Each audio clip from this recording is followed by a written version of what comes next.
నమస్తే welcome to yo-yo TV. భారత్లో సార్వత్రిక ఎన్నికల ప్రక్రియ తుది దశకు చేరుకుంది. 543 స్థానాలకు 7 విడతల్లో ఎన్నికలు నిర్వహించే కేంద్ర ఎన్నికల సంఘం షెడ్యూల్ విడుదల చేసింది. ఇప్పటి వరకు 6 విడతల పోలింగ్ పూర్తయింది. జూన్ 1న తుది విడత ఓటింగ్ జరగనుంది. ఈ క్రమంలో లేటెస్ట్ గా ఓ సర్వే వైరల్ అవుతోంది.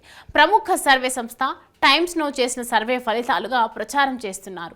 ఈ సర్వేలో బీజేపీ సారథ్యంలోని ఎన్డీఏ కూటమి మళ్లీ అధికారంలోకి వస్తుందని, 370 స్థానాలు సాధిస్తుందని అంచనా.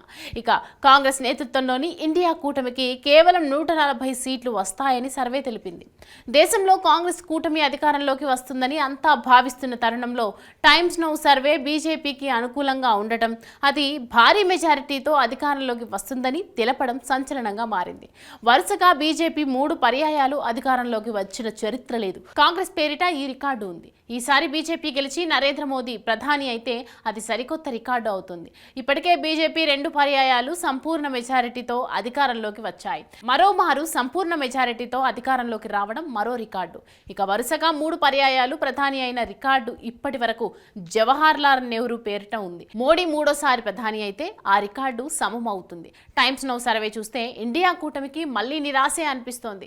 కూటమిలో మమతా బెనర్జీ, అఖిలేష్ యాదవ్, లాలూ ప్రసాద్ యాదవ్, శరద్ పవార్, ఉద్ధవ్ ఠాక్రే, స్టాలిన్, పిరై విజయన్ వంటి ఉద్దండులు ఉన్నారు. అయినా కూటమి 140 సీట్లు దాటే పరిస్థితి లేదని సర్వే తెలపడం గమనార్హం. ఈసారి ఎలాగైనా బీజేపీని గద్దెదించాలన్న లక్ష్యంతో ఇండియా కూటమి గట్టిగా ప్రయత్నిస్తోంది. అయినా ఫలితం లేకపోవడం కూటమిని టెన్షన్ పెడుతోంది.